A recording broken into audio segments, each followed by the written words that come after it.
അസ്സലാമലൈക്കും. യൂസഫ് നബി അലൈഹിസലാം സഹോദരങ്ങളെ സ്വീകരിച്ചിരുത്തി.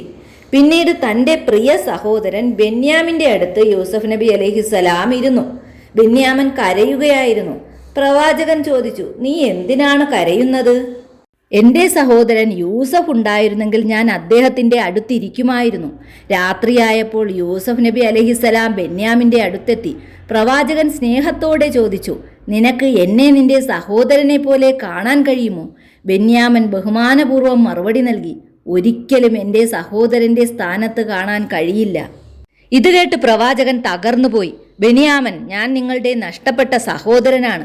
വർഷങ്ങൾ കഴിഞ്ഞ് വിധി നമ്മെ ഒരുമിപ്പിച്ചിരിക്കുകയാണ്. ബെന്യാമനെ ഇത് കേട്ടപ്പോൾ ഭയങ്കര സന്തോഷമായി. പ്രവാചകൻ പറഞ്ഞു, ഞാൻ പറയുന്നത് ശ്രദ്ധിക്കുക.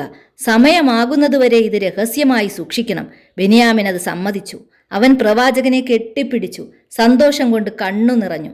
അടുത്ത ദിവസം സഹോദരന്മാർ ധാന്യച്ചാക്കുകൾ കയറ്റിക്കൊണ്ടിരിക്കുന്ന സമയത്ത് യൂസഫ് നബി അലൈഹിസലാം ജോലിക്കാരനോട് ബെന്യാമിൻ്റെ ചാക്കിനകത്ത് സ്വർണത്തിൻ്റെ അളവുപാത്രം രഹസ്യമായി വെക്കാൻ ആവശ്യപ്പെട്ടു.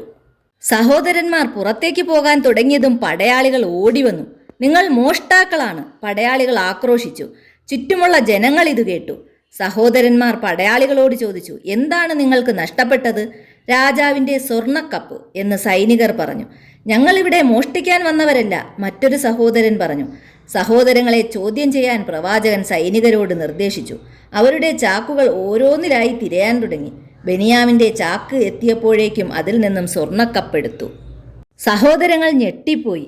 ആരെങ്കിലും മോഷ്ടിച്ചാൽ അയാൾ ആ സാധനത്തിൻ്റെ ഉടമയുടെ അടിമയായി തീരും. അതാണ് അവിടുത്തെ നിയമം. പിതാവിന് നൽകിയ പ്രതിജ്ഞയെക്കുറിച്ച് അവർ ഓർത്തു. അവർ ദയയ്ക്ക് വേണ്ടി പ്രവാചകനോട് യാചിക്കാൻ തുടങ്ങി.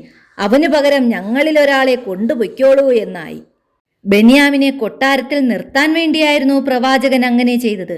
പ്രവാചകൻ ശാന്തമായി പറഞ്ഞു, രാജാവിൻ്റെ സ്വർണം മോഷ്ടിച്ച ആളെ എനിക്കെങ്ങനെ വെറുതെ വിടാൻ കഴിയും?